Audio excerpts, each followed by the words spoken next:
Ladies and gentlemen, good day, and welcome to the Godavari Biorefineries Ltd Q2 and H1 FY25 earnings conference call. As a reminder, all participant lines will remain in the listen-only mode, and there will be an opportunity for you to ask questions after the presentation concludes. Should you need assistance during the conference call, please signal an operator by pressing star, then zero on your touchtone telephone. Please note that this conference is being recorded. I will now hand the conference over to your host, Ms. Prachi Ambri from Orient Capital. Please go ahead. Good afternoon, everyone, for Godavari Biorefineries Ltd earnings call. Today on the call, we have Mr. Samir Somaiya, Chairman and Managing Director, and Mr. Ashish Sinha, Assistant General Manager, Investor Relations and Finance. Before we begin the call, I would like to give a short disclaimer. This call may contain some of the forward-looking statements which are completely based upon our beliefs, expectations as of today. These statements are not a guarantee of our future performance and involve unforeseen risks and uncertainties. With this, I would like to hand over the call to Samir sir for his opening remarks. Over to you, sir. Thank you. Thank you, Prachi. Good afternoon, ladies and gentlemen, and on behalf of Godavari Biorefineries Ltd, I extend a very warm welcome to all the participants on our Q2 and H1 FY25 financial results discussion call. I hope that everyone has had an opportunity to go through our investor deck and press release that we have uploaded on the exchanges and the company's website. I want to express my gratitude to the entire capital market fraternity with a special mention to our shareholders for their enthusiastic reception of our IPO. Our IPO was successfully subscribed. Your strong faith in our company's business model, management and industry is deeply appreciated. We are dedicated and focused on growing substantially in the coming years, and we remain steadfast in our mission to consistently generate value for all our stakeholders in the long run. The world is in the midst of change. Climate change is a reality, and there is a move towards a green transition in energy in India as also in the world, and also towards the defossilization of supply chain as the global economies try to chalk out a path towards net zero. We are an integrated biorefining company making sugar, renewable energy and chemicals from biomass. Research and science are the foundation for our company as we work with our business collaborators across the globe to co-create solutions so that they can advance their individual targets to reduce their carbon footprints. The evolving environment provides us with new opportunities to grow our business in ways that was not possible a few years ago. I will now outline the purpose of the IPO. As of 31st March 2024, our consolidated total borrowing stood at 663 crores. We intend to allocate 240 crores from the net proceeds for the full or partial repayment or prepayment of certain company borrowings. The repayment is aimed at reducing our outstanding debt and servicing costs, improving our debt-equity ratio, and allowing us to channel our internal accruals now towards business growth and expansion. The improved debt-equity position and savings in principal and interest payments will be strategically used to advance our bio-based chemical business, as I mentioned earlier, and increase the capacity. Increase in the bio-based chemicals will start becoming visible from Q4 2025. As you are well informed, this marks Godavari's inaugural earnings conference call subsequent to our IPO. It is also valuable to spend some time delving into our company's story to provide an overview. I trust this will be helpful to all the participants. Godavari Biorefineries stands as one of India's larger manufacturers of ethanol-based chemicals, operating as an integrated biorefinery with an ethanol production capacity of 570 kiloliters per day as of June 30, 2024. We had solidified our position as among the country's larger ethanol producers by volume and emerged as one of the world's leading manufacturers of MPO. We are proud also to be one of only two global manufacturers of natural 1,3-butylene glycol and the sole producer of bioethyl acetate in India. Additionally, we pioneered the country's first bio-based EVE manufacturing facility. Our diversified product portfolio encompasses bio-based chemicals, sugar, various ethanol grades, and power, serving diverse industries such as food, beverages, pharmaceuticals, flavors and fragrances, personal care, cosmetics, and more. We leverage sugarcane as a primary feedstock to produce a wide range of products, including sugar, ethanol, bio-based chemicals, and power. We were one of the early adopters of using sugarcane juice and syrup for ethanol production and continuously strive to optimize sugarcane valorization and diversify towards value-added downstream products. Our capabilities extend to the production of bio-based chemicals such as ethyl acetate, bioethyl acetate, MPO, 1,3-butylene glycol, crotonaldehyde, acetaldehyde, bioacetic acid, biobutanol, EBE, paraldehyde, and a host of other chemicals. We are also exploring the grain-based ethanol production. This would help us further increase our production of ethanol as India continues the transition to green energy. Furthermore, this will also make the facility dual feed and fungible. It will help us mitigate climate risk and any disruptions caused by a poor monsoon and consequent government policy should it occur again. Starting with our manufacturing capabilities. Our Samirwari facility in Karnataka continues to be a cornerstone of our operations, boasting of an impressive sugarcane crushing capacity of 18,000 tons crushed per day. As of June 30, 2024, it has an installed rectified spirit capacity of 600 kiloliters per day, and we have secured the necessary environmental clearances to expand this capacity to 1 million liters per day, creating an optionality for us to scale operations. Additionally, the facility houses power plants with a combined generation capacity of over 45 megawatts, contributing not only to energy self-sufficiency, but also providing much-needed renewable surplus power to export to the grid. Our Sakarwadi site in Maharashtra is dedicated to the production of bio-based chemicals. We are planning a demonstration plant of our 2G ethanol production using bagasse at Samirwari, a significant milestone backed by a grant of 150 million rupees from the Center for High Technology under the Ministry of Petroleum and Natural Gas. India has plenty of biomass that could be converted into biofuels, that is to make 2G ethanol. Godavari will endeavor to demonstrate a process to make 2G ethanol. This initiative exemplifies our basis of research and our drive towards sustainability and innovation. A commitment to research for converting biomass, either physically, chemically, and/or biologically, to bio-based chemicals drives our future opportunities. We pride ourselves on a strong research foundation supported by 3 DSI research R&D centers located in Sakarwadi, Samirwadi, and Navi Mumbai. Our team comprises more than 50 dedicated research professionals, including 8 doctorate-level scientists who push the boundaries of innovation. Our feedstock is derived from the farm. If done right, this can be regenerated so that what is extracted or harvested the soil is also restored. This is very different from an oil economy or a fossil economy that depletes the resource as it extracts. Our collaboration with the KJ Soma Institute of Applied Agriculture Research allows us to advance agriculture research, conduct soil testing, produce tissue culture, develop biofertilizers, and more. This initiative helps ensure soil health for the production of biomass both in the short and the longer term. To date, we have secured patents for 19 products and processes with 54 registrations across global jurisdictions. We work with our customers in their decarbonization journey. We are privileged to serve a distinguished client base that includes Hershey's, India, Hindustan Coca-Cola, Lanxess, IFF, among others. Our international footprint has grown significantly with exports to over 20 countries, including key markets such as the USA, Germany, Japan, and Australia. Our global presence is further supported by our offices in Hoofddorp in the Netherlands and in Philadelphia, USA, enhancing our reach and product development capabilities. Additionally, our consumer brand Jeevana offers high-quality sugar, jaggery, coriander, chili, that is dhania and mirchi, and turmeric, which are available in retail outlets and other platforms. Coming towards updates on the development in the sugar sector, the company's strategy is to develop enduring relationships with strong B2B customers such as Hindustan Coca-Cola, Hershey's, and other such companies. The company is also developing a retail brand under the name of Jeevana to market its sugar, brown sugar, jaggery, and other food items. The Jeevana brand has grown almost 3 times in the last 3 financial years. The strategy is to develop a strong relationship with our customers and the retail consumer. I would now like to hand over the call to Ashish Sinha to discuss the financial performance. Over to you, Ashish. Good afternoon, everyone.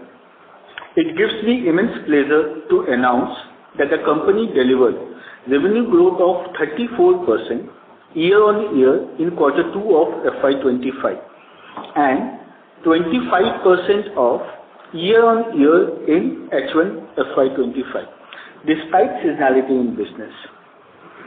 Some of the business segments are of seasonal nature and accordingly impact the results in the respective quarters. And the financial results for the quarter as such are not representative of the annual performance of the company.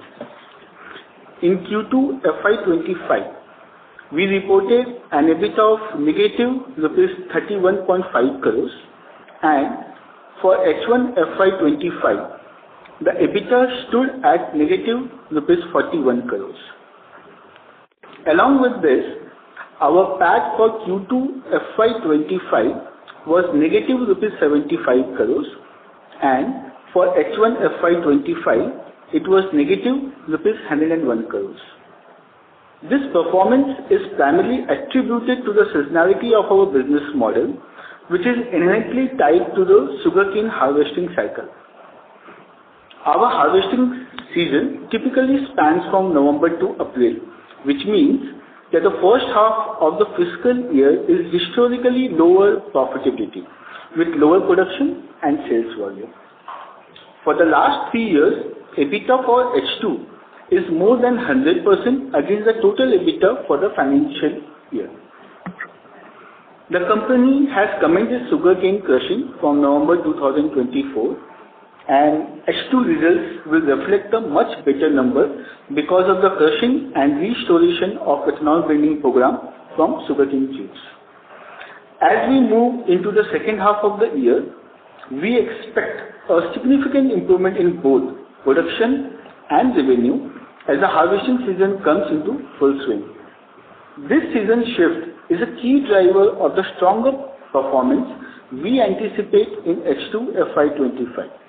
Therefore, we remain confident that, consistent with past trend, the second half of the fiscal year will deliver stronger results, and we are optimistic about achieving improved profitability and cash flow in the upcoming months. Now I request the moderator to open the floor for Q&A. Thank you. Thank you. Ladies and gentlemen, we will now begin the question and answer session. Anyone who wishes to ask a question may press star and 1 on their touchtone telephone. If you wish to remove yourself from the question queue, you may press star and 2. Participants are requested to use handsets while asking a question.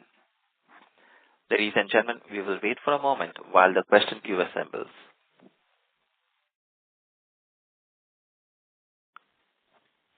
Ladies and gentlemen, if you wish to ask a question, please press star and 1.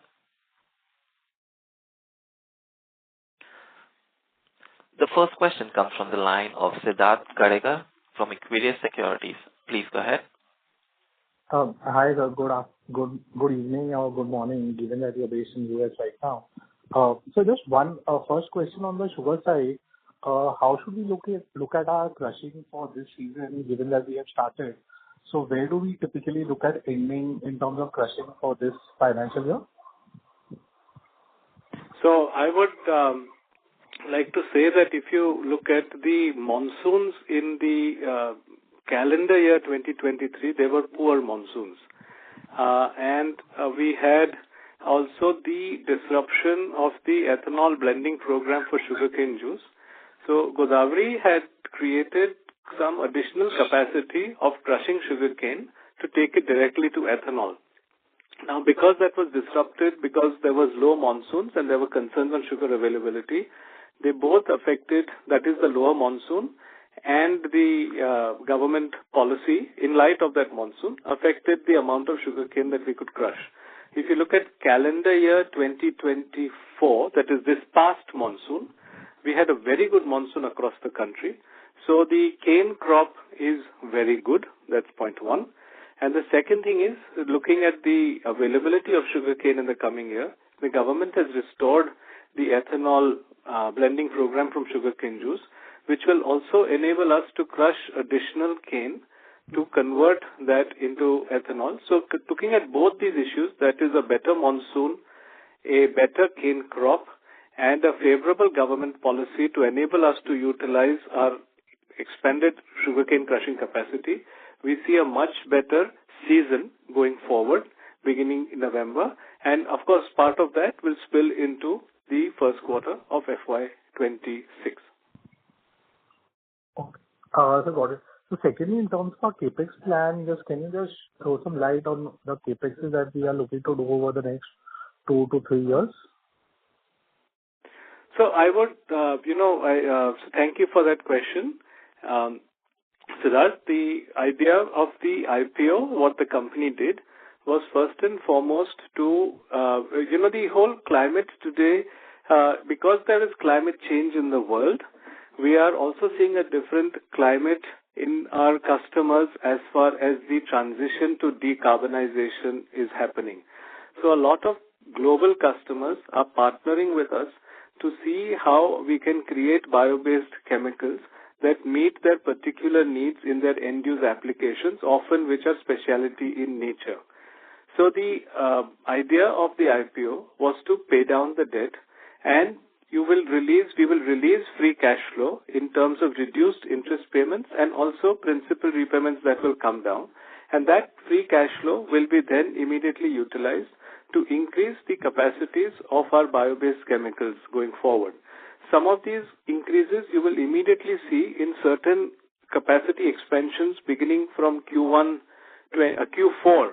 2025 onwards immediately, and then we will also further expand to increase capacities of more bio-based chemicals going forward. So lastly, on the chemical side, in terms of the ramp-up that we have planned, any responses from our customers in terms of how are they seeing the demand, or is it fair to assume that things are now normalizing back and we will see a very healthy offtake or ramp-up in our capacities over the next 12 months? So, in terms of this bio-based specialty chemicals already are, the chemical business is stronger in this financial year. And we are in some of the chemicals that we operate in, we are expecting to see a higher demand in H2 of 2025 itself. And that's why we have seen certain debottlenecking and capacity increases that we will see in the last quarter of this financial year. Oh, okay. So the last question on the cancer drug, do you want to share any updates on what is happening on that front? So currently that molecule is undergoing trials in safety, and we will definitely share updates as and when they become available. But currently that molecule is under trials in phase 1 for safety. Okay. Thank you so much, sir. But on that question on that cancer molecule, I'd really like to say it also underscores the commitment of the company to research as a bedrock of things what we want to do and how we want to do things differently. Thank you. Thank you. Ladies and gentlemen, if you wish to ask a question, please press star and 1. The next question comes from the line of Bharat Singh Rawat from Trust Plutus Wealth India Private Limited. Please go ahead. Hello, sir. Can you hear me? Yes. Good evening to you. Thank you for the opportunity. I have 2 questions. My first question, can you just elaborate on the company initiative to develop capability for using grain such as maize as feedstock for producing rectified spirits and ethanol? And how does this align with your broader production strategy? So thank you very much for that question. The company plans to invest in that grain-based ethanol facility. Today, the company's facilities are using sugarcane juice and molasses, that is primarily bee molasses, to produce ethanol for participation in the ethanol blending program. The strategy of the company is to invest in grain-based ethanol in the future, so that it gives the company a dual feedstock to produce ethanol, which will help mitigate climate risk, such as what happened in the poor monsoons of 2023. Grain is corn, for example. Corn is grown very much in the area in Karnataka where we operate.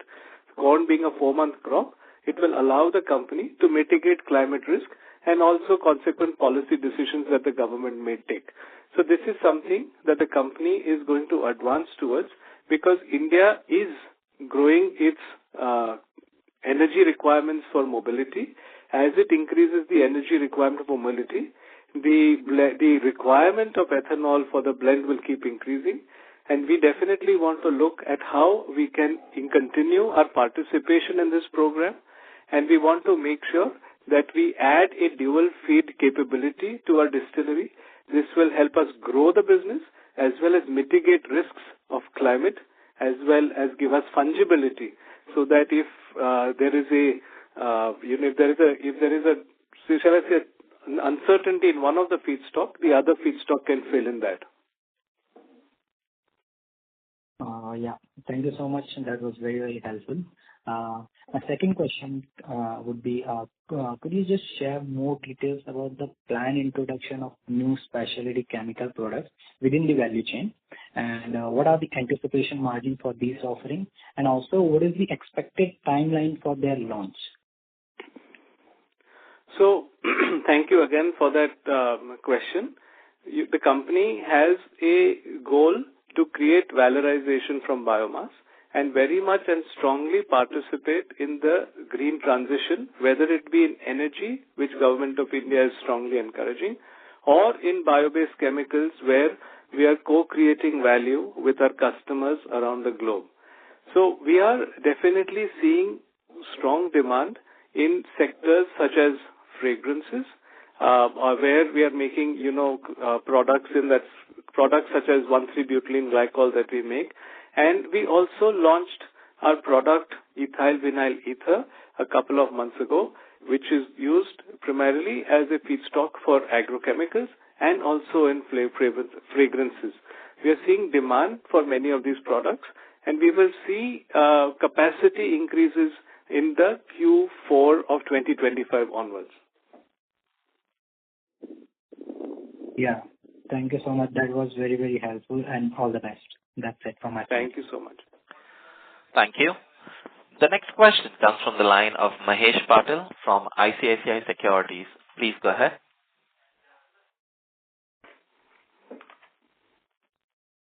Mahesh, please go ahead. Yeah, hi, sir. Thank you for the opportunity. So my first question, as someone highlighted earlier regarding the dual feedstock, right? And you also highlighted that the ban on or the cap on the use of sugary feedstock or rather sugar the government has taken away.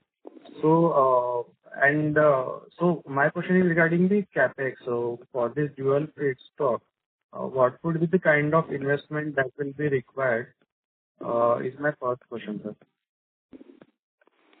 So again, thank you for the question that you asked, and you repeated the question that the previous person had asked. The dual feedstock in grain will very much give us an optionality and flexibility in mitigating against climate risk and take advantage of India's growing need for fuel, energy security, and also to provide farmer income security. So right now we are working on the capital expenditure required for the grain-based ethanol, and we would be able to give a much stronger update in the next quarter call. Okay. And sir, for this, from what I understand, there are limited players or equipment suppliers that are there in India. So, or rather two major players, Praj and Regreen, right? And there are some other smaller players. So, is the equipment supply an issue, or from what I understand, Praj is the biggest one. So is that an issue, or the equipment supply that is not an issue for you, or in terms of bargaining power, etc.? No, it's not an issue. The equipment supply is not an issue. We are quite confident of our relationship with our vendors and suppliers. We have been in the field of ethanol production for many decades now, and we are confident of being able to take this forward. Okay. So all these players have very good relationships. Technology, no issues with that. Praj. Sorry, I missed. Did you ask the My question question was that regarding the technology. So all these players, they offer the similar kind of technology, or is there some particular kind of technology that we require is offered by a particular player, or 2 or 3 players? Is that the case? I think, grain-based ethanol is relatively a standard technology across India and around the world. There might be some differences between each technology provider, but more or less, it is quite a standard technology. Okay, sir. Thank you so much. And sir, my last question was regarding the 2G demo plant that you mentioned, right? Yes. So, sir, just wanted to understand your view on the viability of. I know the government is now pushing for 2G ethanol. So, just your view on the viability of these projects. It's kind of. So once again, thank you for the question. It is very important to think of the current times we live in as well as the future times we want to create as a company also and also as a nation. Long ago, if you would have discussed whether the surplus of sugar cane could be used as an feedstock for energy security of the country, 10 years ago it might have thought, or 15 years ago, it would not have sounded very realistic. But if you look at the way in which 2018 onwards, a 2% or less than 3% blend has now converted to almost a 20% blend in the coming year, with much greater gasoline consumption, shows that if there is good policy, then and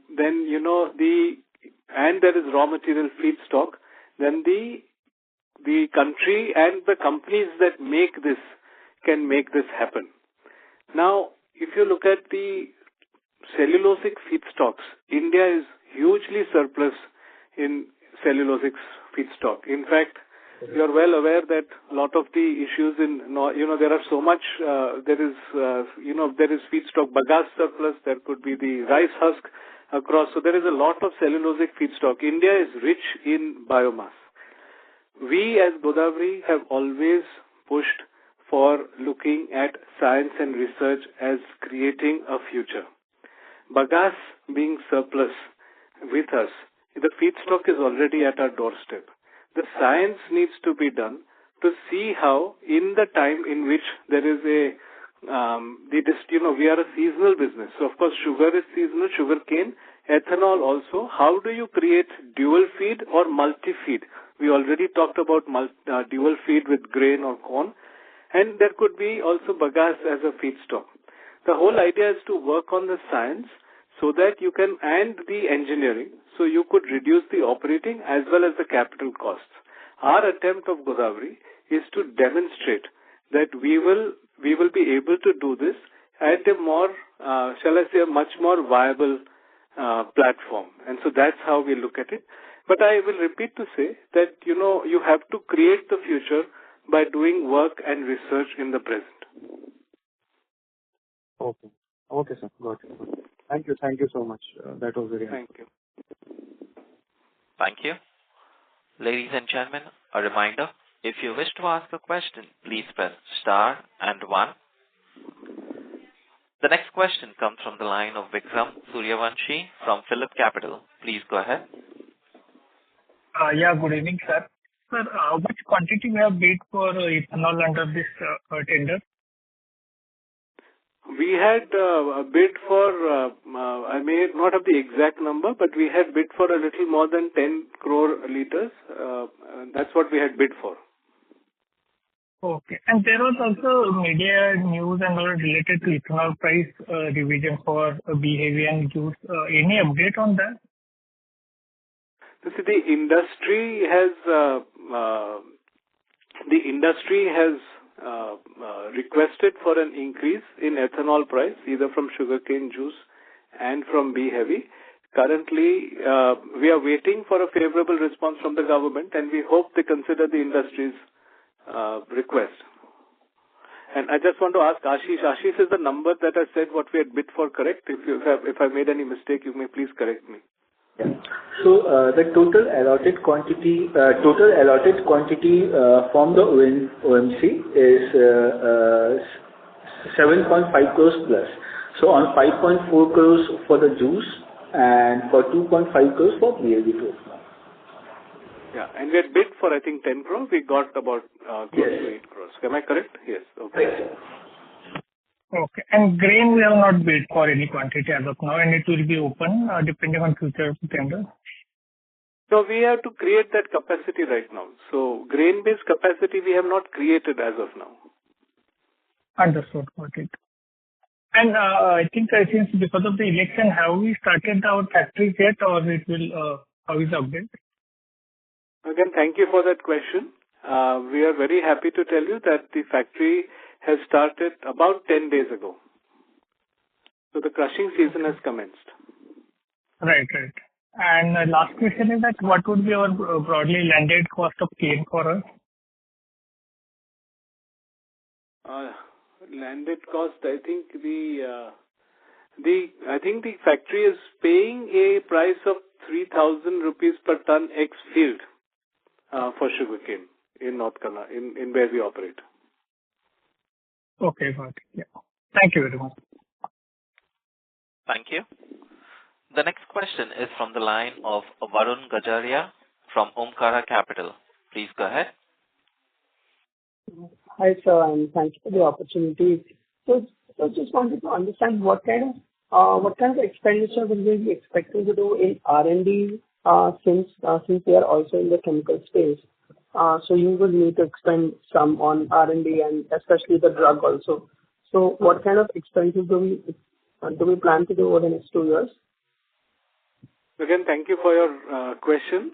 The company continues to rely on research and development for its efforts to create new chemicals to co-create with customers that it will have across the globe as they move towards their decarbonization journey. Often, these creation or co-creation of shall we say, products which suit customers need us to partner with them over a period of 3 to 4 years in which we make the molecule, whether it is in the laboratory or pilot plant or what we will call semi-commercial, in which they will also then test the product into their use case, because they often need to see whether it is a drop-in chemical, which is an exact substitute of a fossil feedstock, or it will be an enhanced performance substitute in which you're making a molecule which is better than the fossil feedstock that it may substitute. So often these development of research is in two places. One is the research you do with the molecule that you create, and the second is the kind of work you do in the application development, which is often a co-creation between ourselves and the end user. And this is where we could talk about value creation in this decarbonization journey. That's point one. The second point is in the cancer molecule. Today, we are currently in the safety trials. So we will have to await the result of the safety trial. And after that, we will have to look at the next step based on the effect of that. As I mentioned earlier in the call, when we have an update on the result of the safety trial, is then when we will look at the next step and identify what would it be to go forward there. So this is it. In terms of the historical research budgets that we put, I would like Ashish to respond to that.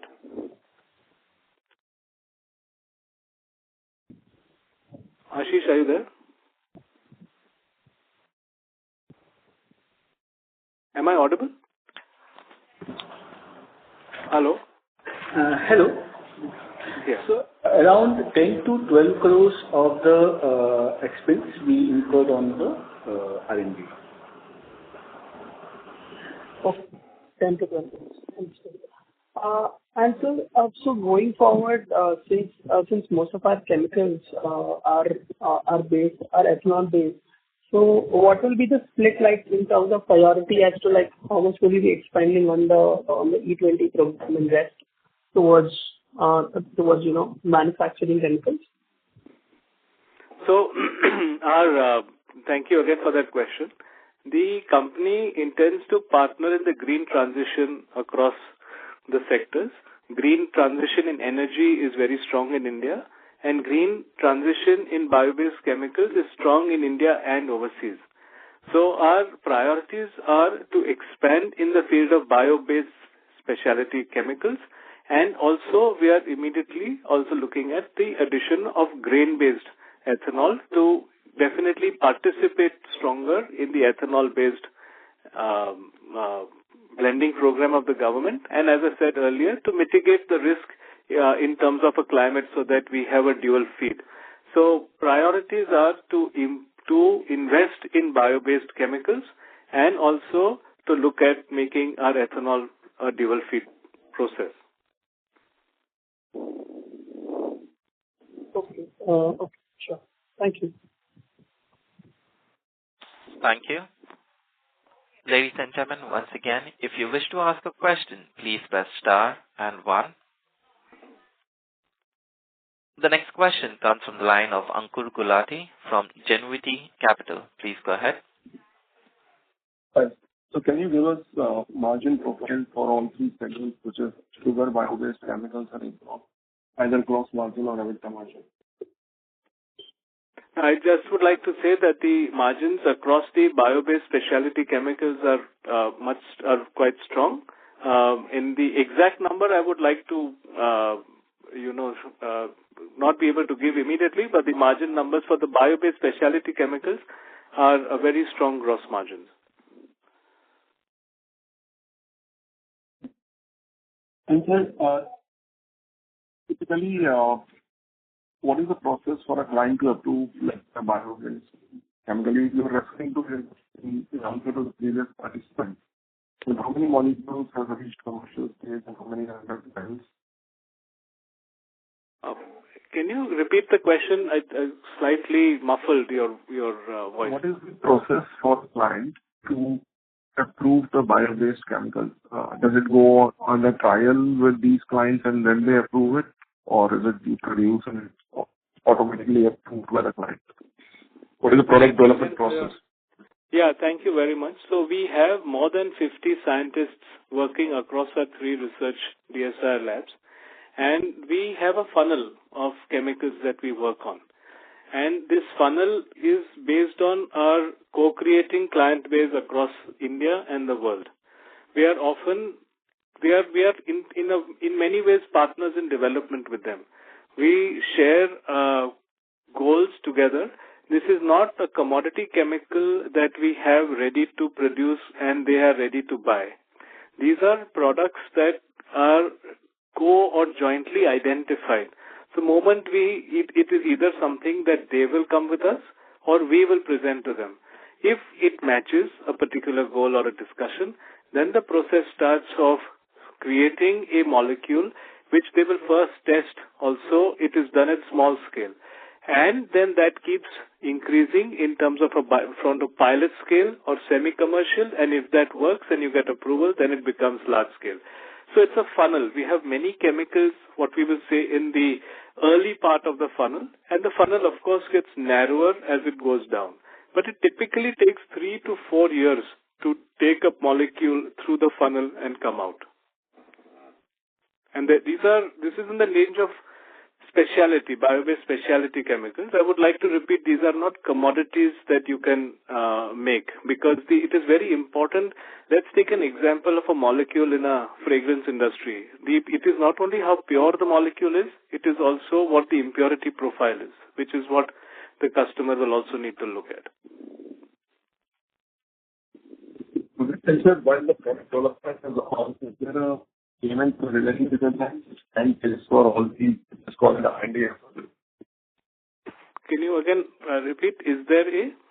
When the product is under development, is there a revenue or some sort of a payment which client does for the R&D effort, or is it everything on our P&L or balance sheet? I think it is, it's a case, there's no such, it is a case-to-case basis on how development is done with our customers. There could be something that we do entirely on our own risk. As you see, the research and development costs overall are quite reasonable what we do. And in some cases, the customers will share expenses because they will also be doing costs on their side of their shall I say, the development. It's not like it is only us who is doing the work. They are also doing work to develop a particular supply chain in their decarbonization journey.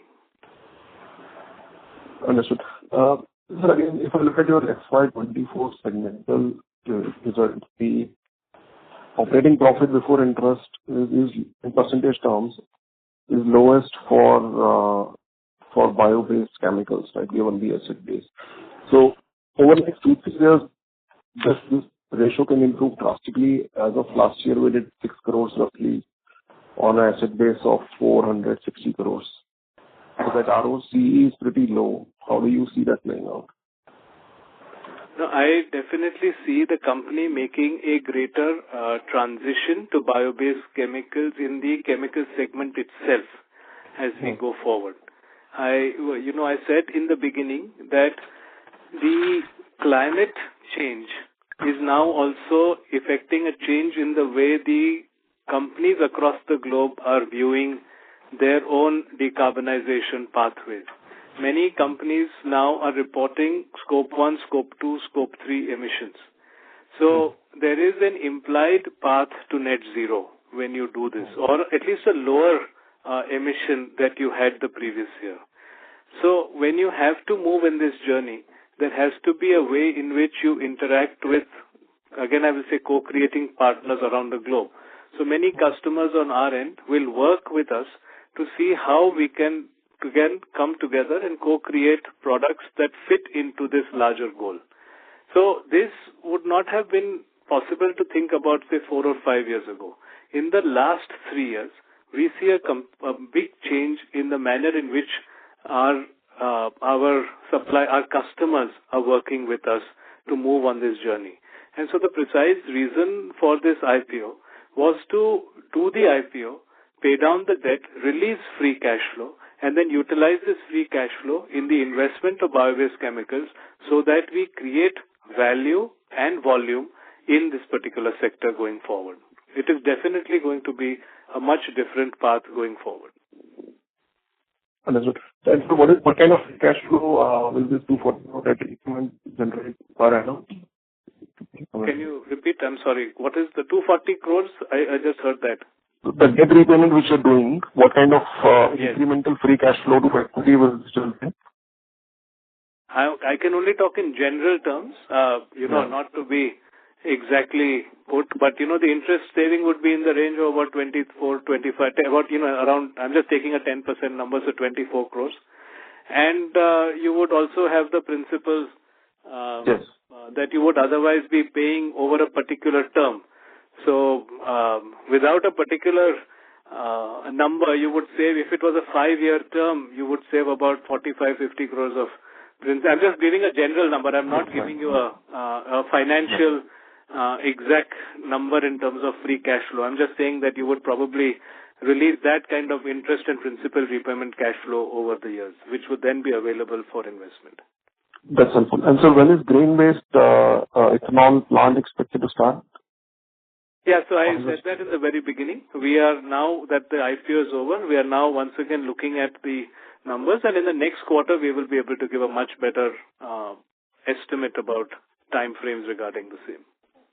Got it. And last thing, sir, last season ethanol production was stopped because of government. So in a normal time period, if ethanol production is allowed, your sugar revenue should come down and your distillery revenues will go up. That's your assessment. Absolutely. And not only that, sorry, if you want to finish the question, I don't know if I interrupted you. Yeah, and I'm assuming distillery gross margins or contribution margins are better than sugar. Yeah, so the answer is actually double. One is that clearly the ethanol production and therefore volume and sale will increase, and the corresponding sugar will come down, which means the diversion of sugarcane to ethanol will increase. That's point one. The second point is that the company had also invested last year of increasing its sugarcane crushing capacity and taking that entire increased crushing capacity to ethanol. So when the disruption came, this entire expanded facility could not be used fully in the last, shall I say, the season. So therefore there will be two benefits going forward. One benefit is the increased diversion of sugarcane to ethanol compared to sugar. And the second is the overall volume of sugarcane that you will take further and take entirely to ethanol, which could not be done. So there is a dual benefit in the restoration of the ethanol blending program for us, given how we had increased our capacity. And do we have crushing capacity at Karnataka as well? Our crushing capacity is only in Karnataka. And ethanol is in Maharashtra? No. Chemicals is in Maharashtra. The entire value chain of taking ethanol to chemicals is in Maharashtra. So I am trying to understand if there was an ethanol ban only in Maharashtra or was it in Karnataka as well? No, the ban was to use sugarcane juice to make ethanol across the country in view of the lower monsoon in 23. Given that the 24 monsoon is good and the availability of cane is very good, the government has fully restored the use of sugarcane juice to make ethanol. So this was a ban of using sugarcane juice to produce ethanol. All right, sir. Thanks. I wish you guys best. And that prevented us from using our capacity to make the ethanol as well as divert the sugarcane juice, both. Got it. All right. Thanks a lot. Thank you. The next question comes from the line of Arnav Sachdev from Cruise Capital. Please go ahead. Hello. Hi, sir. My first question would be, why do you see a potential in the green energy transition? Why do I see a potential in the green energy transition? Okay, so thank you again for that question. I think there are three driving forces for India to look at the green energy transition. The first point I see is climate change. So in the whole world, you're seeing that the reliance on the fossil economy alone is causing climate change worldwide. And countries are making commitments to a net zero. In India, we have made a commitment to net zero by 2070. So therefore, there is a push in terms of climate. That's point one. The second point which is there is that there is, in the new geopolitics around the world, there is a definitely greater need to increase energy security for us in India. So, therefore, India is rich in the sun and the soil. So, looking at biomass-based energy becomes important rather than relying on oil from different parts of the world. So, that's the second. Third is, if you look at the farmer income security, we remain a largely agrarian world and a lot of farmers have small farms. So earlier, if you look at it, when sugarcane was only there to make sugar, it was a much more volatile business. With the addition of food, that is sugar and ethanol, we are seeing the entire sector becoming far more robust and the energy sector becomes a growth. And so any surplus goes into energy in the country. So with all of this, you see that what was less than a 3% blend in 2018 is going to become almost a 20% blend with 9 billion liters that the oil marketing companies have issued a tender for this coming ethanol year. So I think it shows a remarkable growth for the sector. It is good on all three fronts. That is to combat climate change. It helps Indian energy security and it helps farmer income security. And for companies such as us, it gives us an opportunity to grow in the sector and do all these things together. Thank you, sir.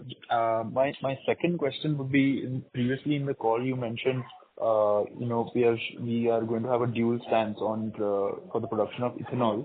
So this might be a little more technical question, but is there any difference in the ethanol produced from sugarcane and grain? Is there any difference as such, or is it the same? I think as far as the ethanol blending program is concerned, it is the same. for the two ethanols. It is both the same molecule C2H5OH, and so for the ethanol blending program, it is the same. Technically, if there is an impurity profile that is different, I do not have the answer to that right now. But the main molecule is the same. Okay, sir. And lastly, any comments on why it's important to work on the soil health? Yeah, thank you very much for that question. People. So thank you very much. I think ultimately carbon is the feedstock for us in the world. A lot of us look at the carbon that is available to us in oil reserves or in coal reserves or in gas reserves around the world. We all forget that there is also carbon in soil. And it is important to look at what is the soil carbon that we have. Because if that soil carbon level, and soil carbon is not easy to see. Now, if you are living in Mumbai and the monsoon is not very good, the newspapers will report that the lake levels in Tansa or Vihar are low. And we all get worried if there is going to be a water cut, for example. So, in soil carbon, nobody sees.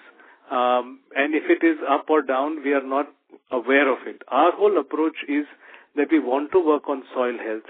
We want to see that even the soil carbon is strong, because that soil carbon is going to be ultimately the feedstock for our crops such as sugarcane, which we will convert into ethanol, sugar or bio-based chemicals. So that's why we want to also continuously look at that feedstock which is under the ground, because that is ultimately, we need to, it's a different model compared to the fossil economy where you extract and it depletes.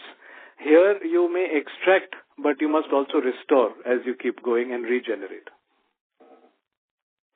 Understood. Thank you so much, sir. Thanks. Thank you. The next question comes from the line of Ritesh Poladia from Girik Capital. Please go ahead. Yeah, thanks for the opportunity. The last year, the company has done about 24 lakh sugarcane crush. So what would be number for this year? So again, thank you for that question. The last year, as I repeated, as I will say, thank you very much. In the monsoons in 2023 were poor, and as well the government had put a stop on the use of sugarcane juice for ethanol. That prevented us from utilizing our full capacity of sugarcane crushing as well. So this year, with a much bigger monsoons, we see a better crop of being able to crush, and also with the restoration of the ethanol program, we also see that we will be able to fully utilize our enhanced capacity, which we could not fully use last year. So we definitely see a better crush for the season going ahead. This, of course, better crush, our season will be from November to April. So we will see that crush for the most part in financial year 25, but some of it will spill over to financial year 26 in April.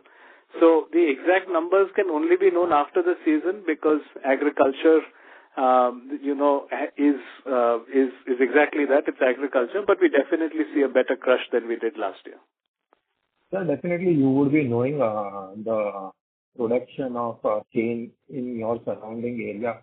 So would it be 20% plus, or the numbers must be very different from the guess estimates of 20%? I've been there. To give an exact number for an agriculture feedstock is really tough. If you look at the estimates of the national estimates for sugarcane availability even last year, many people got it wrong. So I don't want to make a number guess over here as what it might be, but I can directionally clearly say that we definitely see a better crush in this current season, both because of the fact that the rains were good, the crop is good, and the restriction on sugarcane juice to ethanol having been removed, the company will be able to better utilize the higher capacity that it had installed last year, which it will now do a better use this year.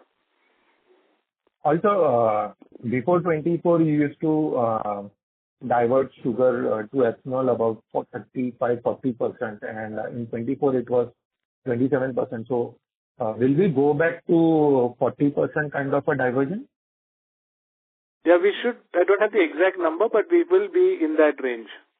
We will definitely go back to a higher diversion in this coming season than we had in the last season. The last season, again to repeat, the ethanol blending program from juice was restricted, so we could not divert as much as we would. And now, current year, we will definitely see a much higher diversion than we did in the last year. Yeah. Sorry, apologies in advance for asking more stupid questions. How does this bio-based chemicals work? So, is this a diversion from ethanol or is this diversion from sugar? No, so this is in the bio-based ethanol products that chemicals we make. Firstly, thank you again for that question. There is, in my opinion, there is no bad question. So every question is a good question. In the bio-based chemicals that we make today, we are using ethanol as a feedstock. Okay. But so, in the future, we can use many bio-based feedstocks to make bio-based chemicals. But today, yes, all the chemicals we make use ethanol as a feedstock. Sure. About half of the ethanol what you produce, half of it goes for a bio-based chemical. Approximate? Because your revenue is almost 50% between them. No, just to answer you the question, thank you again for the question. A bulk of the ethanol that we produce goes in the ethanol blending program. And most of the ethanol that we consume for bio-based chemicals, we are procuring, primarily importing from overseas. Okay. So, what would be the about 10-20% of ethanol would be diverted to the bio-based chemical?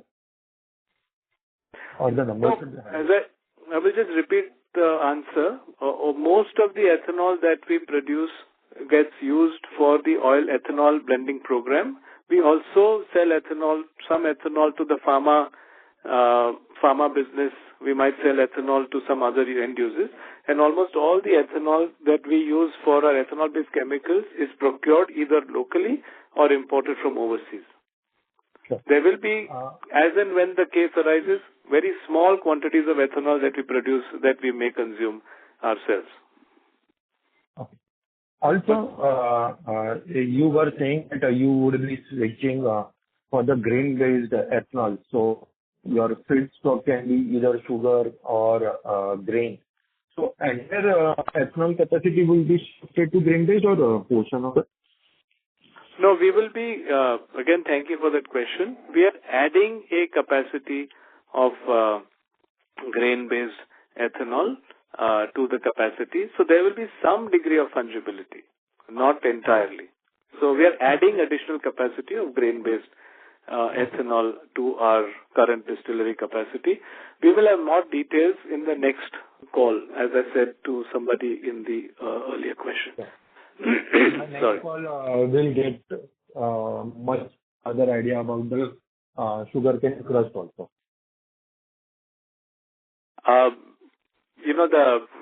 The best, we will definitely know how the season is progressing in the next call. Yeah. But the crushing, it will be best, so that will definitely, the directionality will be known.